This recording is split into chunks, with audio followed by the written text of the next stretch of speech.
Okay guys, today babaksin tayo. Ayan, ito yung natirang tuta, dalawa sila. Ito yung male. Ayan, ito mo naman ha. So, antibay pa ha. So, hindi ko papakita yung video, baka bawal. So, update ko na lang kayo. Ayan sir! Mga ka-birdie, magandang hapon. So, yun, peace out. So, ngayong araw, nag-vaccine tayo. Kung nakita nyo yung konting introduction natin, ilalagay ko yun dyan sa video pagka na-ayos natin. So, ginamitan natin siya ng Vanguard 5-in-1. Dalawang tuta ang natira sa atin, isang male at isang female. So, mag-update ako sa posting if ever na i-out na natin siya. So, pakikita ko sa inyo kung ano na yung update ng ating tuta. So, sa ngayon, mukhang healthy na silang dalawa. So, dalawa na lang sila. Out of 8. Unang araw, namatay tayong isa. Pangalawa, siguro mga second day, nawala. Tapos, after 3 weeks, dito na sa Cavite, namatay yung 4 na puppy natin. So, hindi ko alam kung anong cause. So, siguro sa init dahil nga sobrang init dito. So yun, hindi ko na-anticipate yung sobrang init dito sa Cavite. Kakalipat lang kasi namin dito. So yun, i-update ko lang kayo sa mga pets natin ngayon, pakikita ko. So yun guys.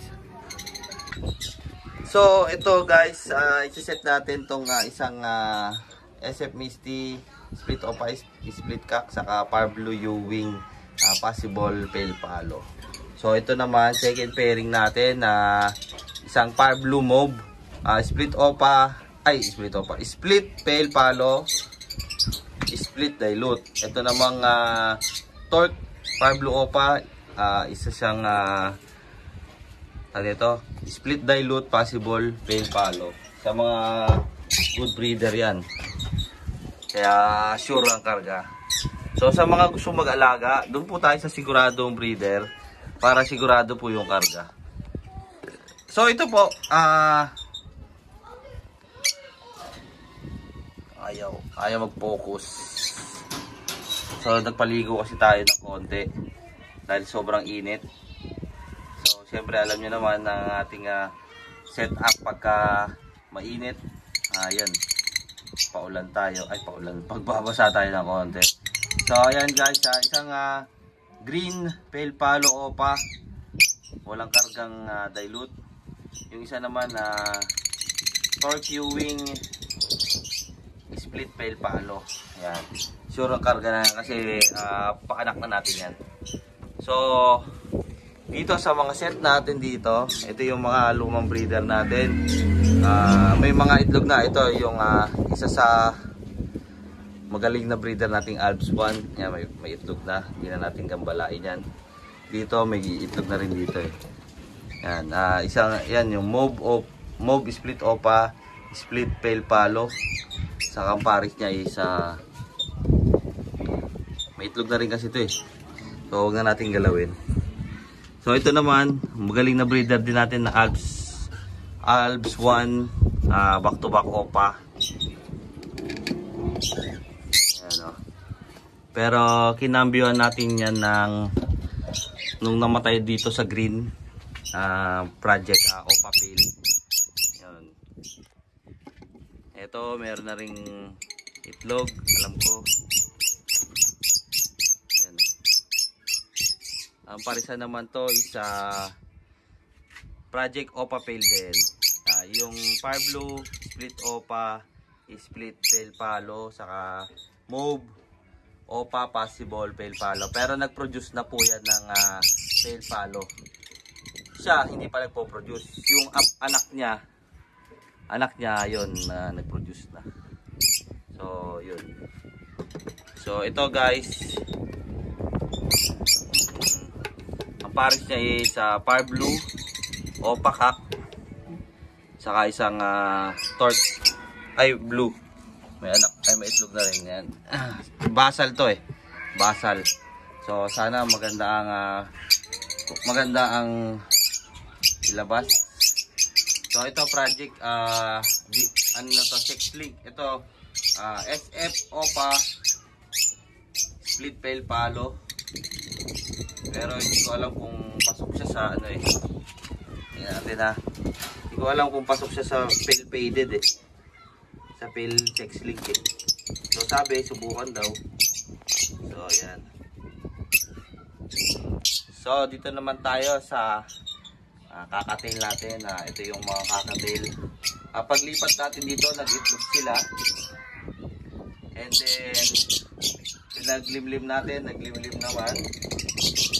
Kaso hindi nag-fertile dahil gawa siguro ng ano na na-stress sila nung paglipat. Ito mga bagong pairing to kasi dati back to back ano to, emerald. Ngayon split emerald na lang tong isang yung hen saka emerald spot. So ito naman white face pied saka white face emerald. Ay split M pied pala to. So ito may mga sobra tayo. Ito yung white face emerald natin, nakabaklas dahil hindi maganda pa ang kondisyon. Ito yung unang paanak natin, malaki na, mukhang cock. Siguro mag-molting na rin yan eh. So ito naman yung mga hen. Ewan ko kung hen lahat to. So ayan. Yan. Ito yung hen natin na isa na emerald. Kaso binaklas nga natin dahil hindi na nagpipisa ng maayos. So ayan guys. So ito naman yung last na natin papakita. Yung mga pababa nating mga project OPA pail yan, mga materyales. Kargado ng pail palo. Yung green, yan hindi. Dilute yan. Pero lahat ng mga non-visual, puro split pail palo yan. So ito naman yung mga OPA natin. Yan, puro OPA yan. Yung isa lang hindi. Yan, bugbog yung isa. Ano yan, OPA kak pa naman yan. Nabugbog. Hindi natin alam eh. May bully kasi dyan eh. So, eto naman.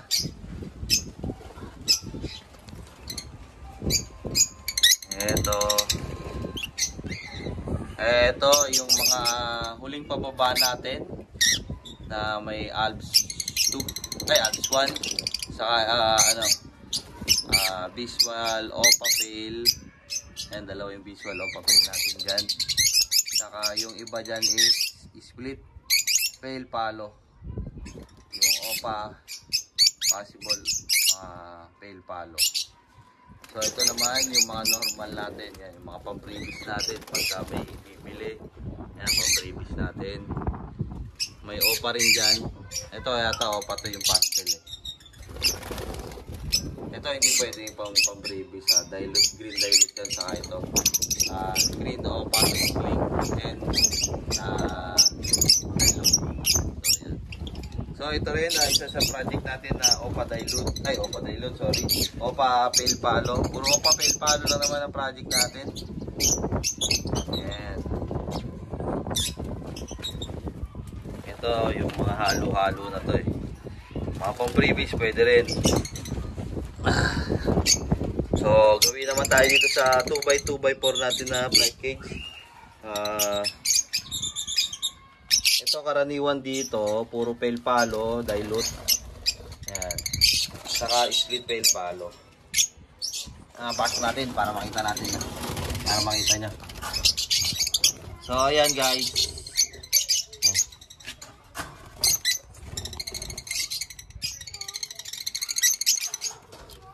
So ayan guys. Kung makikita nyo, halo-halo na sila. Ito mga ano na rin to, mga matured na. Pangsalang na rin to, o conditioning na lang. May ALBS 1 na rin tayo dyan. Ayan, for future breeder natin yan. Ayan.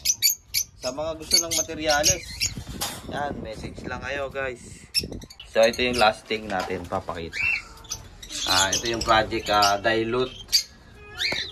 Ito natin I'll sure. So ito yung last papakita natin, abangan ninyo guys.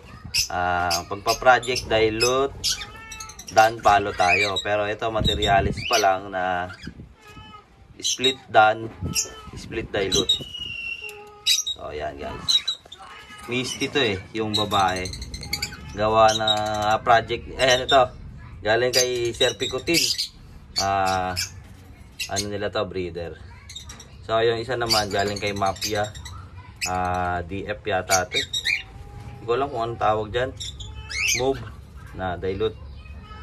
Opa. So ayan. Ano yan, post Bluetooth. So ayan guys. Yan ang mga abangan nyo. So yun, tapos na tayo sa mga ibon natin. Kung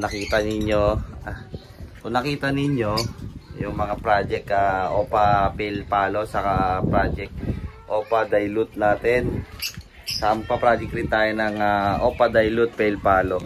Yan, meron tayong isang pair na Opa Pale Dilute project. Yan. So yan, abangan ninyo next year, baka may pabuga na tayo niyan. So ayan ang pwesto ko rito. Open tayo. So nakakatakot. Yun, buti ka na. Buti nakita ko. Yung sa dilute dan pa naman. Nakabukas. Yan, buti safe pa naman sila. So ayan guys. Yan. Open tayo dito. Malakas ang hangin. Kaso yun, medyo hirap sa breeding pagka malakas ang hangin.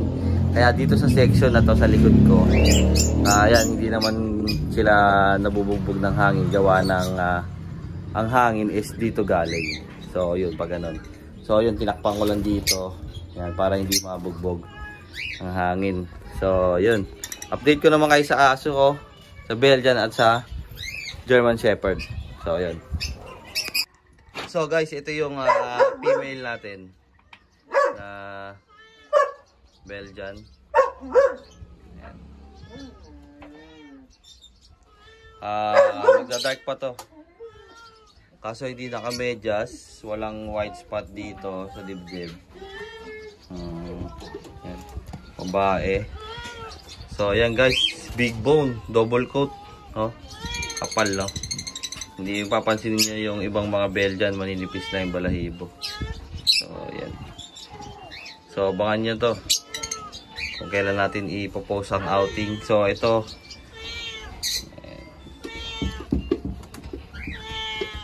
big bone. So 6 weeks siya, 6 weeks siya ngayon. Ito yung nanay, double coat din yan kaya magaganda yung inanak. Sayang yung mga namatay, mas magaganda. So ito naman yung second natin, male. Yan, medyo nakatayo na yung tenga. So ganda rin ng paa po. Ayan, medyo black sack siya. Pero magbablock pa yan dahil bata pa to, magmamolt pa yan. Itsura, male to, male. Medyo maliit siya ng konti doon sa babae. Pero patindigin natin. Walang takot. Good nerve, oh. Ganyan yung forma. So kayo na po magpangalan yan guys. Ito naman yung ating German Shepherd update. Almost ano na rin to, 9 months na yata. June, July, August, September, October, November, December. Ay, November pala to. November, December, February, March, April, May, June, August. Yeah, na 9 months siya sa 28 ba o 26. So shout out kay Kuya Arnel sa binigay niyang materials na German Shepherd. Long coat. Ayan. Red coat to Ayan. So ayan guys. Wala pa siyang kulungan pero may taklob naman yan dyan, kaya don't worry. Binasa ko rin siya.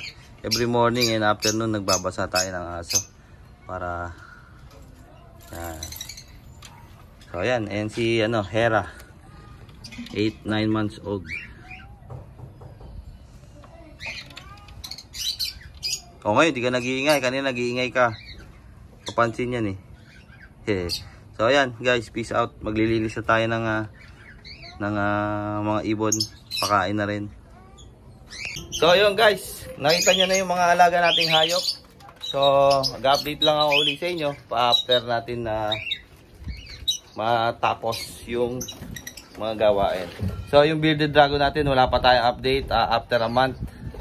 2 months kasi siya magpipisa. So magwa 1 month pa lang siya sa September 3. So kanina sinilip ko, inilawan ko sila.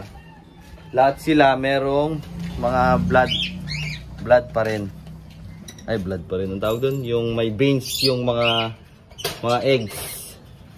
May mga veins yung halos lahat ng eggs. So hopefully successful ang hatching. So gawa ni Sir Kevin, tinulungan tayo sa pag-process niyan. So yan, shout out sa mga exotic hobby dyan. So mabuhay kayong lahat, sa lahat ng hobby, sa ibon, sa aso, sa exotic, sa ano pa man. So ang masasabi ko lang sa inyo, peace out and share is caring. So lahat ng pwede nyong i-share sa mga ating hobbies, i-share niyo na para tayo magtulungan. Huwag po tayong maghatakan pababa. Hatakan tayo pataas, sulong tayo sa lahat ng pwede nating gawin na possible thinking. So yun. Yan, shout out sa mga new subscriber natin diyan. So mag-like and share na rin kayo sa aking video, and also i-update nyo na ako. I-update nyo yung YouTube channel. I-click nyo yung notification bell para keep updating tayo.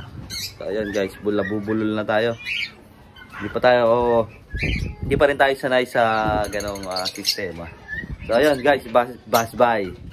Sa mga ka-birdie, si Senator Bong Revilla, nandito katabi ko. Oo, anak siya ng Teteng. Salamat sir. Okay.